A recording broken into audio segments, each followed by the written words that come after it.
복음을 위해 모든 것을 행함은 우리 고린도전서 9장 16절에서 27절 말씀인데요. 저와 성도님들이 교대로 한 절씩 읽도록 하겠습니다. 내가 복음을 전할지라도 자랑할 것이 없음은 내가 부득불할 일임이라. 만일 복음을 전하지 아니하면 내게 화가 있을 것이로다. 내가 내 자의로 이것을 행하면 상을 얻으려니와 내가 자의로 아니한다 할지라도 나는 사명을 받았노라. 그런즉 내 상이 무엇이냐? 내가 복음을 전할 때 값없이 전하고 복음으로 말미암아 내게 있는 권리를 다 쓰지 아니하는 이것이로다. 내가 모든 사람에게서 자유로우나 스스로 모든 사람에게 종이 된 것은 더 많은 사람을 얻고자 함이라. 유대인들에게 내가 유대인과 같이 된 것은 유대인들을 얻고자 하며 율법 아래에 있는 자들에게는 내가 율법 아래에 있지 아니하나 율법 아래에 있는 자같이 된 것은 율법 아래에 있는 자들을 얻고자 하며 율법 없는 자에게는 내가 하나님께는 율법 없는 자가 아니요 도리어 그리스도의 율법 아래에 있는 자이나 율법 없는 자와 같이 된 것은 율법 없는 자들을 얻고자 함이라.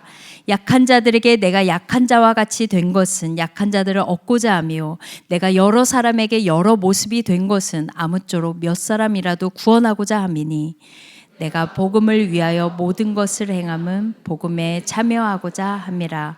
운동장에서 다름질하는 자들이 다 달릴지라도 오직 상을 받는 자는 한 사람인 줄을 너희가 알지 못하느냐? 너희도 상을 받도록 이와 같이 다름질하라.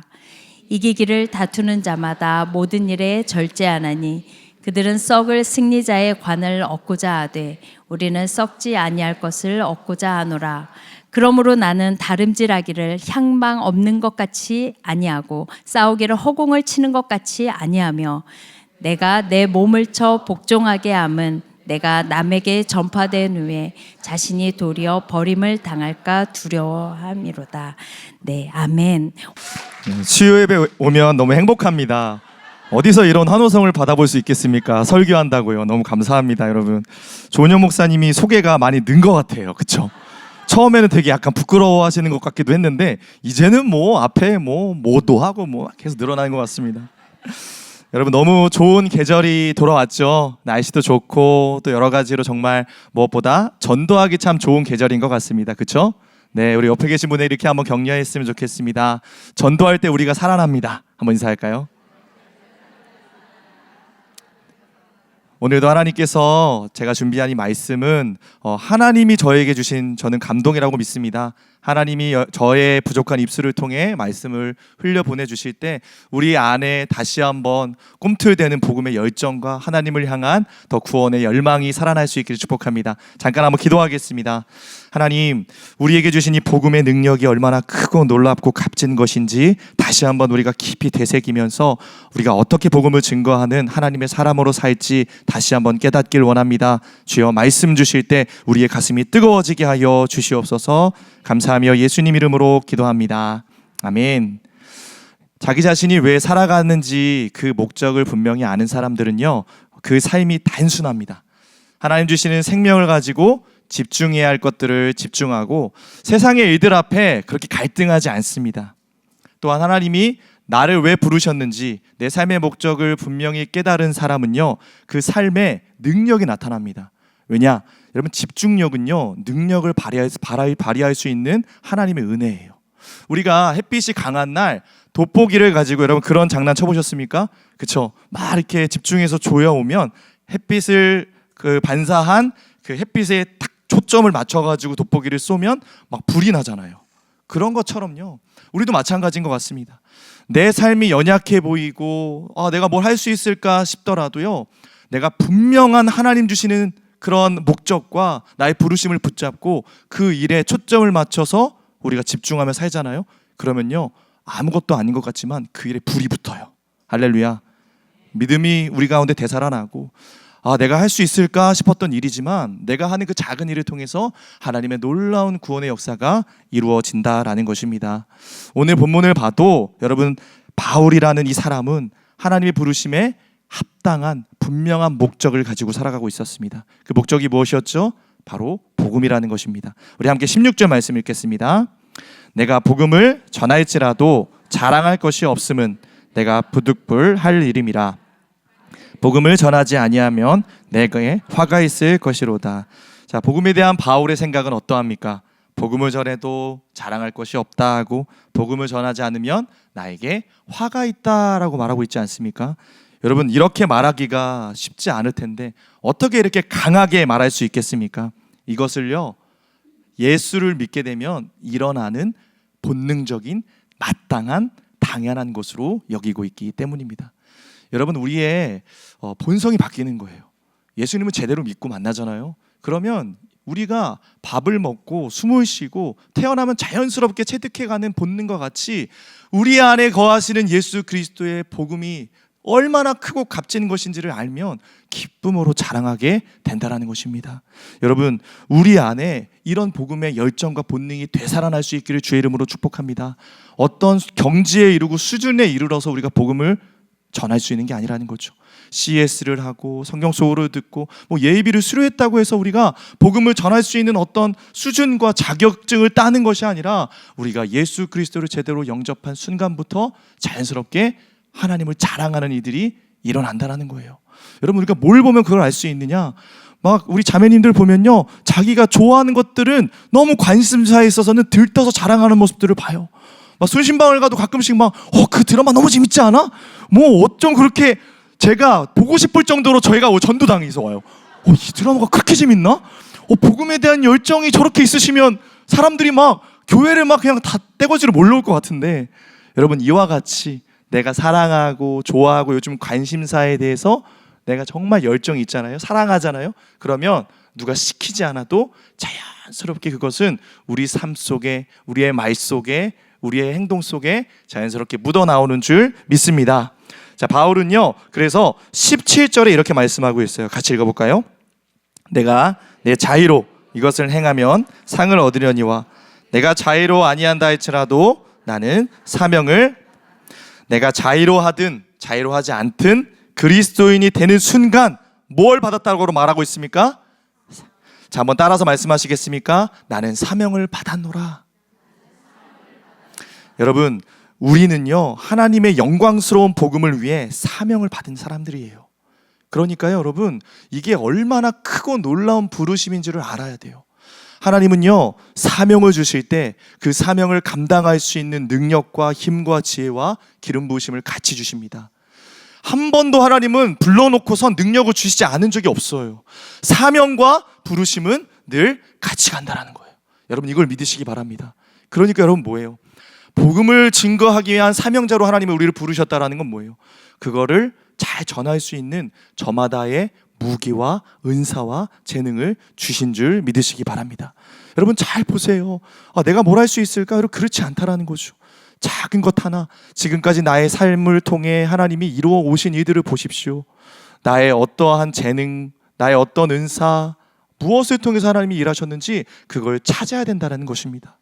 제가 지난 여름에 몽골 아울리치를 다녀왔잖아요.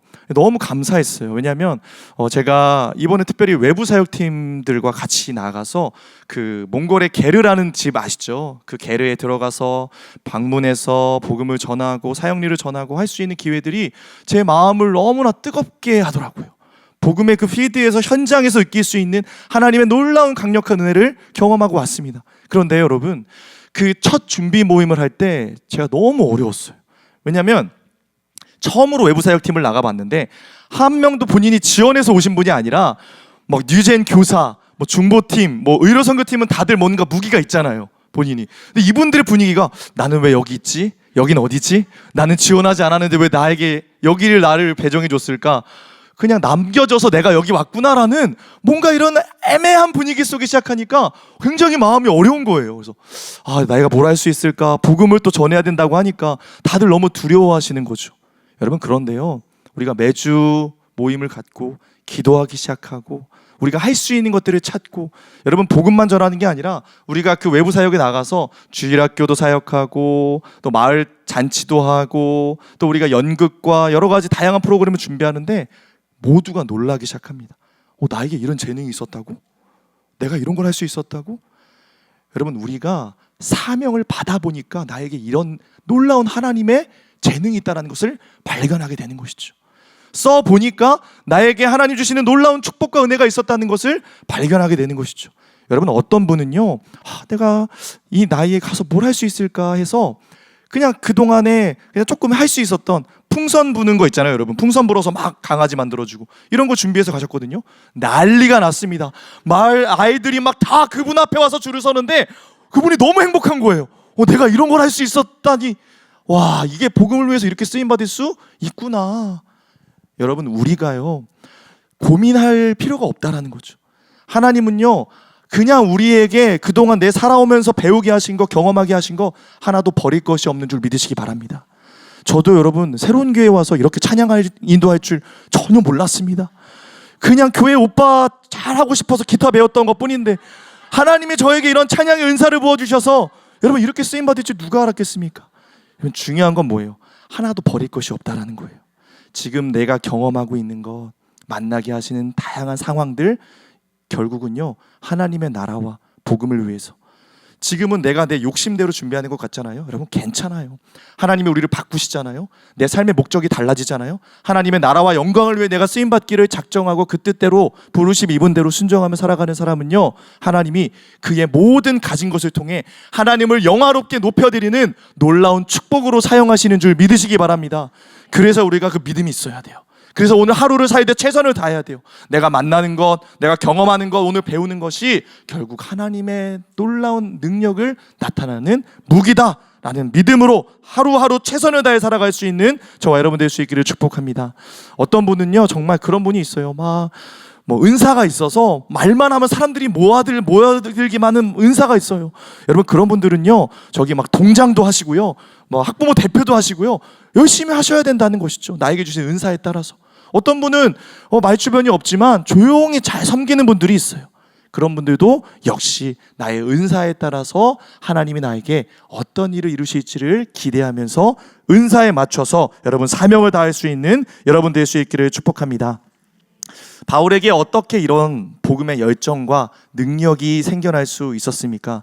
제일 중요한 것, 여러분 아까도 말씀드렸죠? 바울은요 복음에 목숨 걸고 또 복음을 위해서라면 무엇이든 될 수 있고 할 수 있는 유연성, 이건 어디서부터 시작되었죠?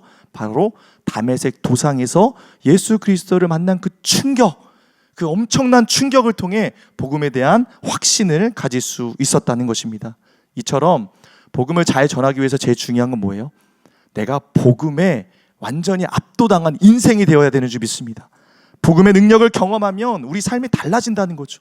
삶의 지각 변동이 일어납니다. 그동안 내가 생각해왔던 모든 가치들이 다 무가치한 것이 되어버리고 삶의 방향성과 우선순위가 완전히 뒤바뀌게 되는 것입니다. 무엇보다 복음을 제대로 믿었을 때 일어나는 가장 큰 변화는 뭐죠? 언제든 복음을 위해서 내 생각과 의지를, 내 고집을 꺾을 수 있는 그런 사람이 된다라는 것이죠. 바울만큼 여러분 학식이 높고 잘난 사람이 어디 있어요? 엘리트인 사람이 어디 있었겠습니까? 그러나 내가 알고 있던 모든 것, 나의 지식과 나의 고집과 모든 것을 해로 여길 수 있는 마음, 그것이 바로 복음을 제대로 경험한 사람의 합당한 반응인 것입니다. 자, 오늘 본문에서도 바울은 복음을 위해 자신이 살아온 삶의 스토리를 우리 가운데 들려주고 있어요. 자, 한번 19절 말씀 같이 읽어볼까요? 시작. 내가 모든 사람에게서 자유로우나 스스로 모든 사람에게 종이 된 것은 더 많은 사람을 얻고자 함이라. 바울은 19절에서 바울의 사역의 핵심이 뭔지를 가르쳐주고 있죠. 그쵸? 바로 종이 되는 낮아짐입니다. 그 이유가 뭐라고 말해요? 한 사람이라도, 그 누구라도 더 많은 사람을 얻고자 내가 종이 되는 낮아짐을 선택했다라고 말합니다. 내가 권리도 포기하고 내가 모든 사람의 그 종이 되어서 그 사람을 맞춰주는 이 모든 삶이 가능한 것, 복음을 위해. 여러분, 그 삶의 모든 중심이 뒤바뀌어져 있는 것을 볼 수 있죠. 우리 갈라디아서 5장 13절에서 14절 말씀 같이 읽어볼까요? 형제들아, 너희가 자유를 위하여 부르심을 입었으나 그러나 그 자유로 육체의 기회를 참지 말고 오직 사랑으로 서로 종노릇 하라. 온 율법은 내 이웃 사랑하기를 내 자신같이 하라 하신 한 말씀에서 이루어졌나니. 여러분, 복음의 핵심에 예수 그리스도의 십자가의 낮아짐이 들어있다는 거죠. 그래서 우리가 사람의 마음에 감동을 주기 위해서는 다른 게 없어요, 여러분. 전도를 하는 그 과정에서부터 이미 십자가와 예수 그리스도께서 우리 가운데 보여주셨던 그 낮아짐이 들어가 있어야 된다는 거예요. 여러분, 왜 이렇게 많은 사람들이 예수 그리스도의 십자가를 바라보며 눈물을 흘리고 감동을 받게 됩니까? 이해할 수 없는, 말도 안 되는 하나님이 직접 사람의 몸을 입고 오셔서 낮아지시며 우리의 눈높이에 맞추시는 그 겸손이 많은 사람들에게 감동을 주는 것 아니겠습니까? 여러분, 우리가 낮아지지 않고 누군가에게 전도하려 할 때 여러분, 왜 감동이 없을까요? 왜 흉내내는 수준밖에 되지 않을까요? 바로 우리가 그 사람의 인생 속에 뛰어들고 그 사람을 이해하고 품고 주님의 사랑으로 품어줄 수 있는 예수 그리스도의 십자가의 겸손이 없기 때문입니다. 오늘 우리가 다시 한번 누군가를 전도하기를 결정하고 작정하시는 분이 있다면 예수 그리스도의 겸손, 그 십자가에 죽기까지 자신을 비워내셨던 그 예수 그리스도의 다시 한번 그 낮아지심이 우리 삶에 회복될 수 있기를 주의 이름으로 축복합니다. 바울은 이것을 위해서 자신의 모든 것, 태어나면서부터 가지고 있었던 민족의 정체성까지 포기할 준비가 되어 있었습니다. 20절에서 22절 말씀 같이 읽어볼까요? 유대인들에게 내가 유대인과 같이 된 것은 유대인들을 얻고자 함이요, 율법 아래에 있는 자들에게는 내가 율법 아래에 있지 아니하나 율법 아래에 있는 자 같이 된 것은 율법 아래에 있는 자들을 얻고자 함이요, 율법 없는 자에게는 내가 하나님께는 율법 없는 자가 아니요 도리어 그리스도의 율법 아래에 있는 자이나 율법 없는 자와 같이 된 것은 율법 없는 자들을 얻고자 함이라. 약한 자들에게 내가 약한 자와 같이 된 것은 약한 자들을 얻고자 함이요 내가 여러 사람에게 여러 모습이 된 것은 아무쪼록 몇 사람이라도 구원하고자. 계속해서 반복되며 강조되고 있는 말이 있죠. 뭐뭐 같이 되었다. 누구와 같이 되었다. 동일시하고 있지 않습니까? 그 사람을 얻기 위해서는 여러분, 우리가 제일 중요한 게 무엇이라는 거죠? 그 사람의 삶에 뛰어들 수 있는, 그 사람과 동일시할 수 있는 내 삶의 낮아짐이 반드시 있어야 한다는 것입니다.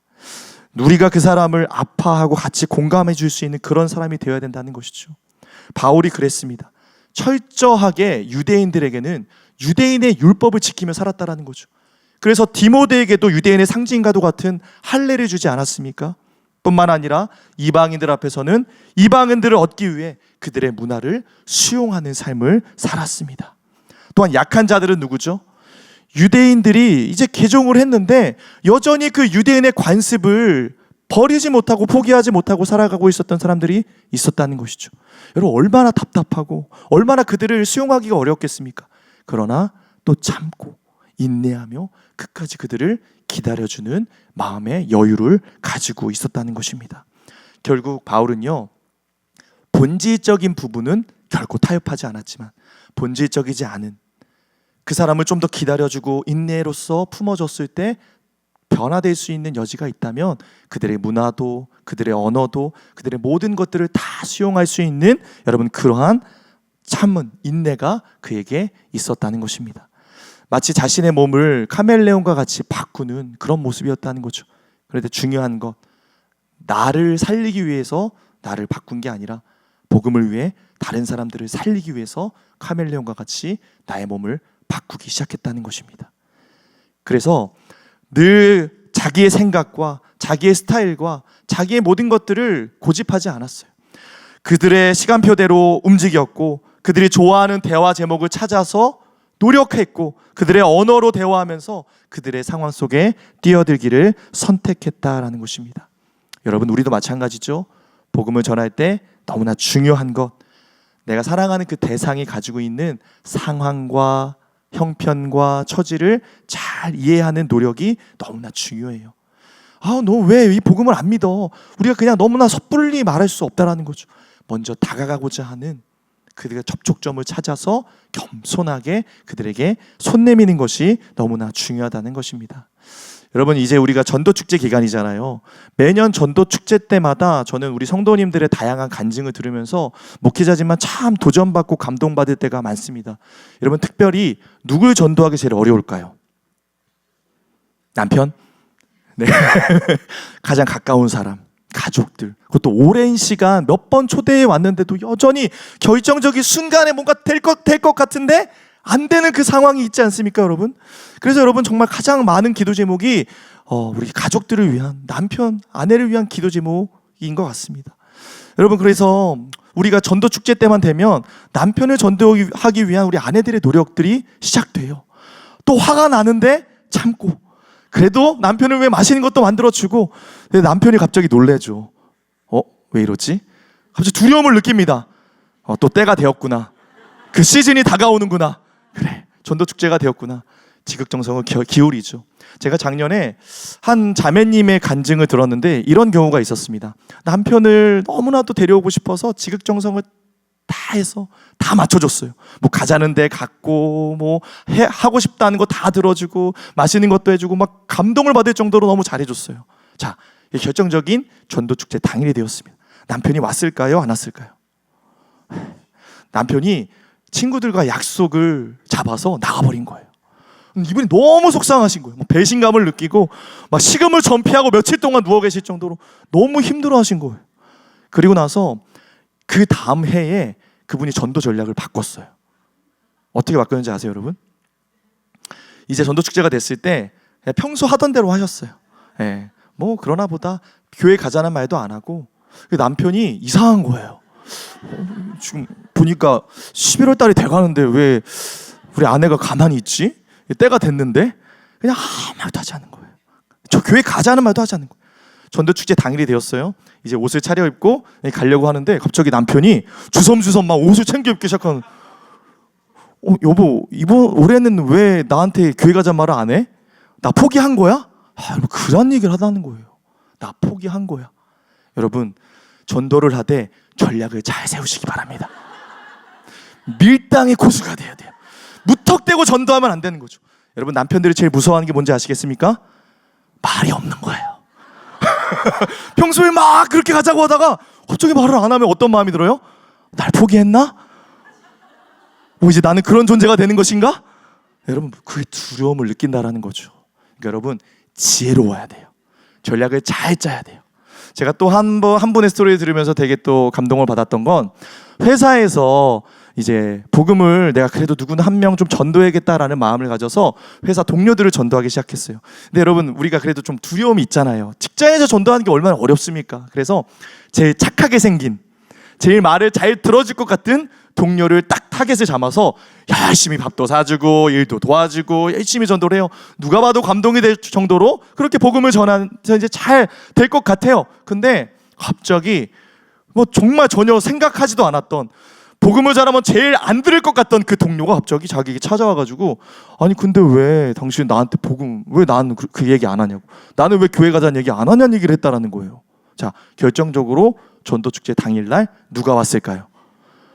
복음을 전했던 그 동료는 안 오고, 그쵸? 자기 왜 안 불렀냐고 하는 그럼 한번 와보라고, 진짜 왔다라는 거예요. 그래서 그분이 등록해서 지금 교회를 다니고 있다라는 거예요. 할렐루야. 여러분, 우리가 이걸 통해 중요한 게 뭐죠? 나는 몰라도 내가 왜 우리가 복음을 전해야 되는가, 왜 때를 얻든지 못 얻든지 정해야 하는가, 아무도 모른다라는 거예요. 누가 하나님께 예비되어 있는 영혼인지 우리는 알 수 없다라는 거죠. 여러분, 믿으십니까? 그래서요, 우리가 열심히 전해야 돼요. 색안경을 끼지 않고 끝까지 복음을 전하되 포기하지 않고. 여러분, 또 마찬가지죠. 우리가 사랑하는 남편과 아내와 우리 가족들, 우리 자녀들, 여러분, 포기하면 안 된다라는 거예요. 결정적인 순간 하나님의 때에 하나님은 하나님의 방법으로 터치하셔서 내가 아무리 전략을 짜서 아무리 노력해도 되지 않던 일들을 하나님이 역사하시고 개입하시기 시작하면 단순히 하나님의 구원의 역사는 반드시 일어나는 줄 믿으시기 바랍니다. 복음을 전하기 위해 우리 안에 유연함이 있어야 된다는 거죠. 노력이 있어야 되고, 우리가 선교를 나갈 때도 어때요? 그들의 언어를 공부하고 문화를 공부하고 최선을 다해서 준비해 나가지 않습니까? 그와 같은 노력, 우리도 그 영혼을 향한 맞춤형의 노력이 필요한 줄 믿으시기 바랍니다. 그래서 여러분, 우리가 전도할 때 중요한 것은요, 조급해하면 안 돼요. 내가 빨리 뭔가 결과를 보고 열매를 얻고자 하는 그런 조급함을 내려놓고 하나님이 어떻게 일하실지를 믿고 우리가 최선을 다하는 것, 그것이 우리가 사명자로서 감당해야 될 사명인 줄 믿으시기 바랍니다. 저도 목회자로서 전도할 수 있는 기회가 올 때가 있습니다. 여러분, 그때가 언제인지 아십니까? 때로 이제 가끔씩 우리 성도님들께 연락이 올 때가 있어요. 이제 연로하신 부모님들이 갑자기 이제 몸이 안 좋아지시면서 위독해지시면서 제 평생의 소원이 부모님을 전도하는 것인데 제 말을 안 들으세요. 목사님이 좀 오셔서 복음 제시하시고 영적 기도도 시켜주시고 병상 세례까지 주시면 너무 좋겠습니다. 이 패키지를 요구하시는 성도님들이 계십니다. 네, 뭐 감사한 일이죠. 어떻게 보면 목회자로서. 근데 부담은 있죠. 그래서 제가 새로운 교회에서도 몇 케이스가 있었지만 제가 기억나는 게 몇 년 전에 한번 일이 있었던 것 같아요. 그분도 이제 저에게 요청을 하셨어요. 아버님이 너무나 건강하셨던 분인데 갑자기 몸이 안 좋아지시면서 이제 좀 위독하시다고, 그 집에 가서 복음을 전해달라고 해서 너무 흔쾌히 제가 복음을 병상세례까지 제가 믿음으로 준비해서 갔어요. 근데 가는 길이었어요. 그분의 이제 제가 성도님의 차를 같이 타고 동행하면서 시골로 내려가는 길에 이제 뭐 이런저런 아버님에 대한 얘기를 했어요. 그래서 근데 갑자기 그 성도님이 저기 이렇게 말씀하시는 거예요. 목사님, 근데 제가 목사님께 말씀 안 드리는 게 하나 있어요. 좀 걱정이 돼서 말씀드려요. 뭔데요? 저희 아버님이 좀 세요. 저희 아버님이 복음에 대한 얘기만 하면 갑자기 착하셨던 분인데 갑자기 안색이 바뀌시면서 뭐 돌변하세요. 목사님이 가시면 어떤 행동을 할지 모르겠습니다. 목사님 조심하세요. 이게 무슨 말씀이시지? 갑자기? 그래서 마음속 주여 저를 살려주십시오, 이런 마음속에 좀 긴장한 마음이 들었는데 또 그분이 이런 말씀을 하시는 거예요. 근데 목사님 걱정하지 마세요. 왜요? 그랬더니 지금 자기 순원들하고 사역팀이랑 자기 교회 아는 모든 분들에게 지금 최지훈 목사님이 복음을 전하러 가실 테니까 반드시 믿게 하실 거라고 저는 믿고 기도 요청을 했다라는 거예요. 얼마나 부담스럽습니까? 와, 오늘 나에게 엄청난 일이 일어나는구나. 얼마나 목회자로서 부담감이 있었던지 갑자기 제가 말이 없어졌어요. 주님, 기도하는 마음. 근데 여러분, 놀라운 일이 일어났어요. 제가 그 가는 내내 뭔가 그래도 하나님이 오늘 이 가정에 특별한 일을 행하실 것이라는 믿음이 생기더라고요. 그 믿음이 차오르기 시작했어요. 그래서 이제 시골 그 집에 도착해서 긴장된 마음에 아버님을 뵈러 다 들어갔거든요. 근데 제가 깜짝 놀랐어요. 아버님이 혹시 뛰쳐나오시지 않을까 두려운 마음이 있었지만 어떻게 하고 계신지 아세요? 평소 누워만 계셨던 아버님이 목사가 그래도 서울에서 온다고 깨끗하게 목욕을 하시고 제일 좋은 옷을 갈아입으시고 앉아서 저를 기다리고 계셨던 거예요. 그리고 제가 너무 감사하고 감격스러운 마음에 아버님 손 꼭 붙잡아드리면서 너무 고맙다고, 제가 너무 감동이 된다고, 그래서 최선을 다해서 말씀을 전하고 아버님 믿으시겠습니까? 그랬더니 아멘 하시는 거예요. 마음이 약해지신 거죠.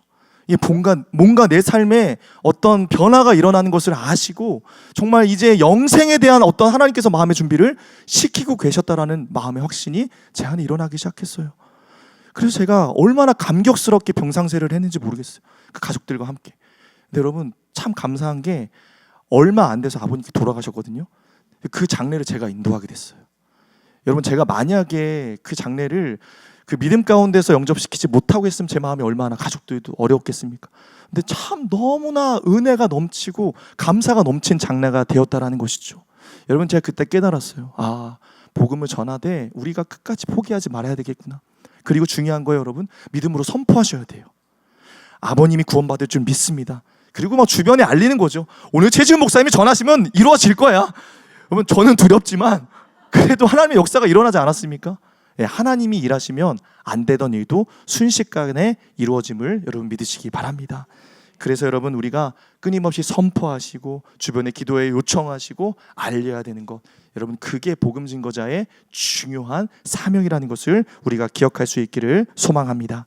이제 바울은요, 고린도 성도들이 이해하기 쉽게 위해서 우리가 어떠한 마음으로 복음을 또한 전해야 되는지에 대해서 그 당시에 유행했던 경기장의 이미지를 사용해서 복음 전도자에게 중요한 게 뭔지를 알려주고 있어요. 우리 같이 24절 말씀 같이 읽어볼까요? 운동장에서 다름질하는 자들이 다 달릴지라도 오직 상을 받는 사람은 한 사람인 줄을 너희가 알지 못하느냐. 너희도 상을 받도록 이와 같이. 우리가 복음을 전하되 이 사명을 감당하되 어떻게 감당해야 하는가. 마치 경기장에서 정말 그 상을 얻기 위해서 뛰는 한 사람, 그 상을 받기 위해서 최선을 다해서 목숨 걸고 뛰는 그 사람과 같이 우리가 롱런할 수 있도록 그렇게 뛰어야 된다는 것이죠. 여러분, 우리가 만약에 마라톤 같은 거 보신 적 있잖아요. 마지막에 결승선에서 그 피니시 라인을 끊고 들어오는 선수들을 보셨죠? 어때요? 끊고 들어온 다음에 주저앉고 다 쓰러지잖아요. 너무 감동되지 않습니까? 내 인간의 한계를 초월하면서까지 어떤 분명한 목표와 목적을 가지고 그 승리의 면류관을 얻기 위해서 그렇게 뛴다라는 것이죠. 마찬가지죠. 우리도 주님의 그 피니시 라인, 영광스러운 하나님의 그 부르심의 마지막 순간에 하나님 앞에 안기는 그 순간에 하나님, 내가 정말 최선을 다했습니다. 내가 할 수 있는 모든 사명을 다했습니다. 하나님께 그렇게 안겨서 우리가 기진맥진 하더라도 힘이 남아있지 않은, 끝까지 그렇게 주님 앞에 사명을 다할 수 있는 여러분들의 삶이 될 수 있기를 주의 이름으로 축복합니다. 여러분, 그래서 목표가 있는 사람의 삶은 달라요. 여러분, 그 운동할 때 그렇잖아요. 지난 체육대회 할 때도 제가 느꼈는데, 평소에는 얌전했던 조용했던 분들도 체육대회만 하면 그렇게 갑자기 눈동자가 달라지고 갑자기 막 승부욕이 발동해서 너무 무서워지는 분들이 있어요. 막 승부욕을 다해서 죽어라 하시는 분들. 여러분, 어떻게 그럴 수 있겠습니까? 우리 목사님들도 마찬가지거든요. 저도 작년에, 올해죠, 배구를 뛰었었는데 처음에는 그냥 가벼운 마음으로 그래 그냥 뭐 동참하는데 의의를 두자. 근데 들어갔더니 성도님들이 막 불꽃 같은 눈으로 저를 쳐다보면서 우리 목사님 무조건 이겨야 된다고 그 응원을 받으니까 사람이 어때요? 와, 이거 살아야겠다. 생존을 위해서 뛰게 되더라고요. 마찬가지예요, 여러분. 그냥 참여하는 데 의의를 두는 건 없어요. 여러분, 복음도 전도하는 것도 마찬가지인 줄 믿습니다. 하나님이 오늘 우리를 보고 계십니다. 하나님이 오늘 우리를 응원하고 계십니다. 예수 그리스도께서 우리를 위해서 서서 중보하고 계시는 줄 믿으시기 바랍니다. 우리가 어찌 최선을 다하지 않을 수 있겠습니까? 목표의식을 가지고 우리가 분명한 목적을 가지고 하나님의 나라와 그 영광을 위해서 오늘도 우리가 승리의 명료관을 얻도록 끝까지 충성스럽게 뛸 수 있는 여러분의 삶이 될 수 있기를 축복합니다. 목표가 분명하잖아요. 그러면 우리 몸이 반응하게 돼요. 여러분, 그 100m 출발할 때 여러분 그 총성이 울리기 전에 그 두근두근하는 마음 아시죠? 그렇죠? 누가 두근두근해요? 막 그걸 내가 빨리 뛰겠다라는 목적이 있는 사람만 몸이 반응하는 거예요. 그렇죠? 그냥 나는 오늘 꼴등 할 거야. 내가 그냥 천천히 걸어. 그냥 뭐 뒤에서 몇 등까지만 하지. 이런 사람은요, 몸에서 반응이 안 일어나요. 우리가 최선을 다하겠다는 결단을 하면 몸에서요, 우리 모든 혈류와 또 우리의 근육들이 막 긴장을 하고 어떻게든 빨리 달려야겠다라는 몸의 반응이 일어나는 것처럼 우리도 하나님께 주신 사명을 잘 감당하겠다는 마음으로 날마다 기도하고 날마다 말씀 앞에 하나님 앞에 충만한 사람은 하루하루 살아가는 삶의 태도와 자세가 달라지는 줄 믿습니다. 그냥 되는 대로 대충 살지 않아요. 내일이 기다려지는 삶을 살아요. 누구를 만나잖아요. 어떤 미팅이 잡히잖아요. 그러면은 어떻게 하면 이 사람을 또 하나님을 전할 수 있을까? 어떻게 하면 내가 이 사람을 교회에 데려올까? 완전히 다른, 내일을 맞이하는 내가 달라지는 그런 인생으로 바뀌어지는 줄 믿습니다. 계속해서 우리 25절 말씀 같이 읽겠습니다. 이기기를 다투는 자마다 모든 일에 절제하나니 썩을 승리자의 관을 얻고자 하되 우리는 썩지 아니할 것을 얻고자 하노라. 아멘. 자, 바울은 이기기를 다투는 자마다 제일 중요한 것이 무엇이라고 말하죠? 절제예요. 절제. 여러분, 뭔가 힘이 나에게 더 주어져야 우리가 잘 전할 수 있을 것 같잖아요. 근데 반대예요. 절제는 뭐예요? 힘을 빼는 거죠. 오히려 내가 할 수 있는 것을 절제하면서 하나님이 일할 수 있도록 내가 철저하게 하나님께 기준을 맞추는 것입니다. 절제의 여기서 본래의 뜻은 자신을 정복하다라는 뜻을 가지고 있습니다. 여러분, 복음을 전할 때 가장 어려운 게 뭔지 아십니까? 막 누가 막 복음을 못 전하게 핍박하고 복음을 안 받아들이고, 여러분 그런 게 아니에요. 결국 나 자신과의 싸움인 거죠. 뭐 어차피 복음을 전해도 또 안 될 텐데, 이런 마음. 또 되려면 뭐해? 또 금방 제자리로 돌아가겠지, 이런 마음. 여러분, 그런 마음들이 우리를 지치게 해요. 그런 마음들이 우리를 소망을 품지 못하고 하나님의 역사를 제한하고 가로막게 되는 것. 여러분, 제일 중요한 게 바로 나와의 싸움, 그 마음에서 여러분이 이미 승리하고 이겨낼 수 있는 여러분의 삶이 될 수 있기를 주의 이름으로 축복합니다. 그래서 자기 자신을 잘 컨트롤할 수 있는 루틴을 갖는 것이 너무나 중요합니다.